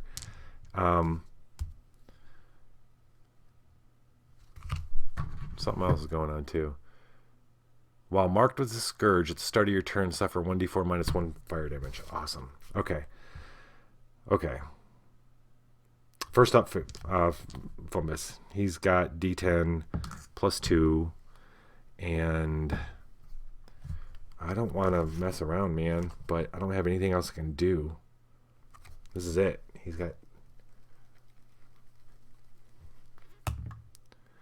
Alright, he's taking 1d4, 2.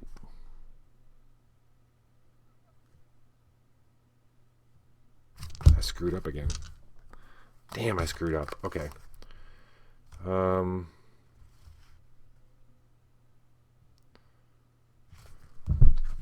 I'm gonna back up, dude. I have to back up because this is stupid. I forgot. He was gonna do this at the beginning of his turn. It's a healing pot. He's gonna do it on Hakon. Hakon's gonna really freaking need it. And because it removes up to 2 scourges, he's gonna get too wrapped up in fiction. I forget about shit. It heals 2 freaking cards, man. 2. But it gets rid of his wound. So that's good. So in between these teeth in the dark and the heat that starts going, Fumbus heals him 2 cards. Alright. And then he's got to discard these 2 because of his anybody can spend some chaos so I can re-roll this die here? Because which die? No, never mind. It doesn't matter.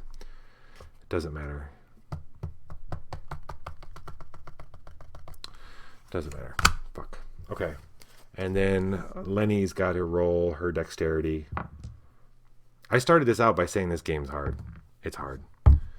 She rolls... Oh, no, she can... Okay, she can... Is this... Oh, she doesn't even have any fucking cards. She has no cards.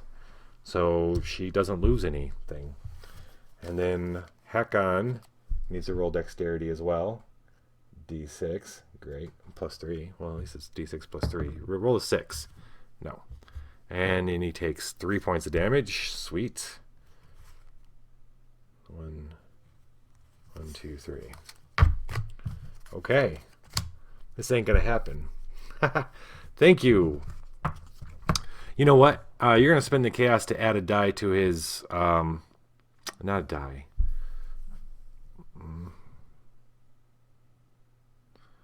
See, okay, so Fumbus, let's see if we can get Fumbus to... I'm going to give one shot to see if Fumbus can make this dexterity check. It's a D10. He has plus 2, so he needs to make a 7 on it. You spend the chaos to add a die. That's what I should do. Is chaos, since I play this in Pocket, it should be a blessing. We're going to give this one shot. If it's not a knowledge check. And he makes it. Yes, dex save. So, Fumbus is not going to discard cards because he makes the dexterity save to not take any more damage as flames rush up from its gullet to crisp the gory parts of the antelope as the antelope passes past them to go. That's how it feeds it. It crunches, just crunches them up, and then it cooks them as they travel down into its stomach. And if these guys are going to get out of here, they need to get out of here now. you saved my ass, Warpoodle, because at least we have a chance of doing this now. So the combat check is a 20-7, or strength, acrobats, survive. Oh.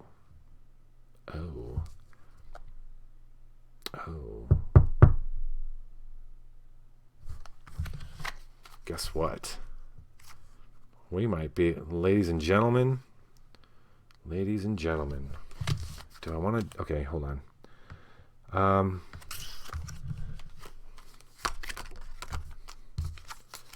Because Hakon is the hero of Corvosa, the Blackjack, or just Blackjack.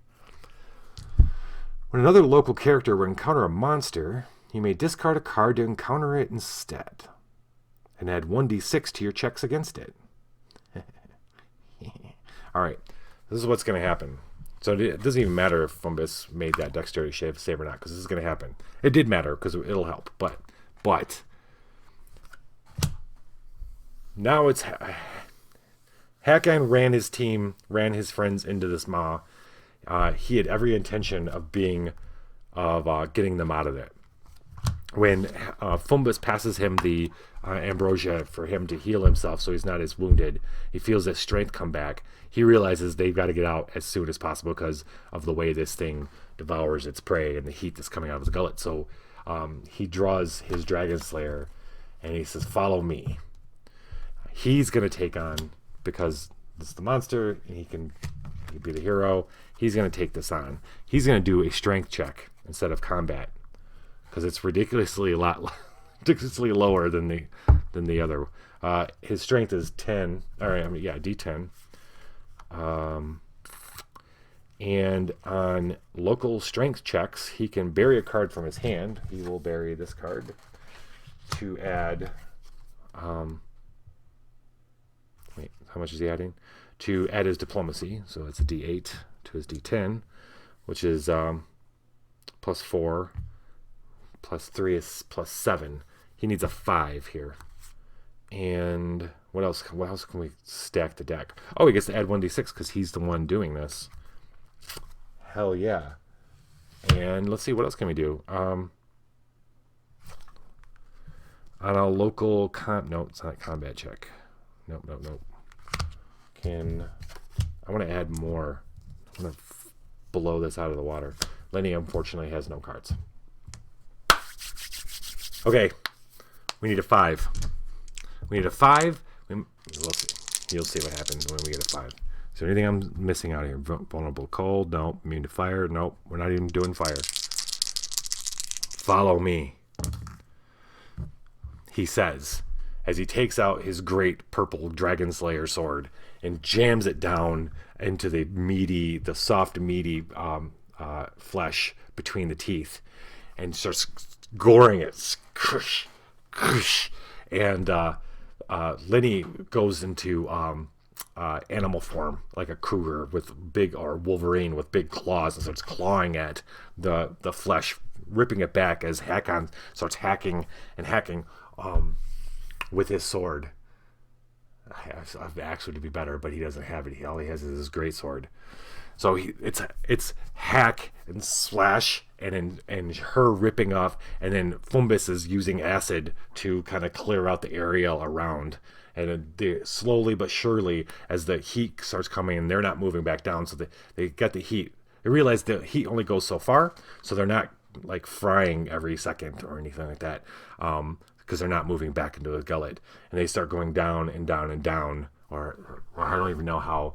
I hope we're just going to say this thing's out of the ground when they come bursting out of its skin and falling onto the dirt as it rolls and goes back down. Or maybe it screams out. It goes up because it's in pain. It bursts out of the ground, and they come shooting out of its side, just kind of like a wet plop, plop, plop, and fall, and it crashes back down and digs back down into the sand. Cam. What's happening with Cam? Is something happening? What's going on? Hot damn. I'm so glad that's a 12. Oh, I was worried about that. Holy crap. Okay, that didn't end up being as terrifying as I thought it was going to be.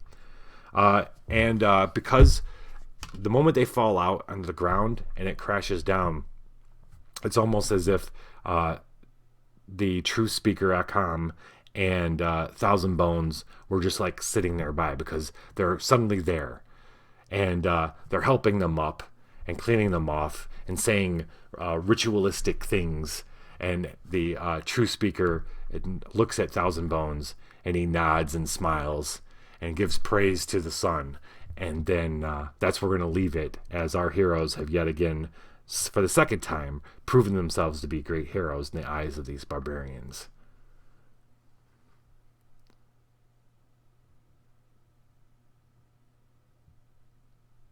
Oh, they say that at oh, it's battle music. Cam, cam, cam, cam, cam. I was not aware as well.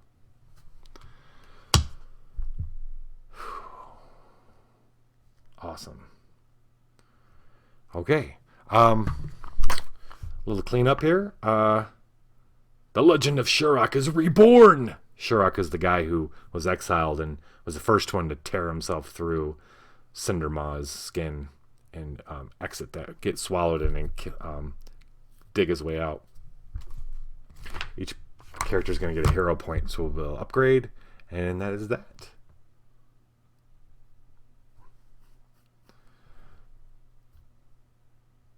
So is it just like cam cam cam cam cam cam cam cam cam cam cam cam cam cam cam cam cam?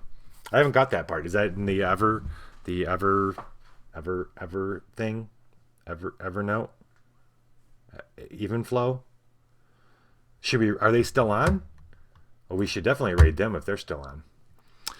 Thank you for tuning in on YouTube. You guys rock. Next week we will be doing next week the name of the next test. Our team, our heroes have to do 2 more tests. The next one's called Flame Forward Under Fire. And then the last one will be Trial of the Totem. So it won't be next week. It'll be 2 weeks from now. Next week will be Pathfinder Adventure Card Game. We'll be returning with Savannah and Evangeline and seeing where Mother Gaia is taking them. Other than that, you all have a great... Oh, shit. No. Next week, I am out. I am not going to be on next week. Next week's going to be a rerun. Sorry. I am going to be out of town. But, yeah. You all have an awesome evening. We're going to raid some people now. Feeble the Dungeon. We're going to raid.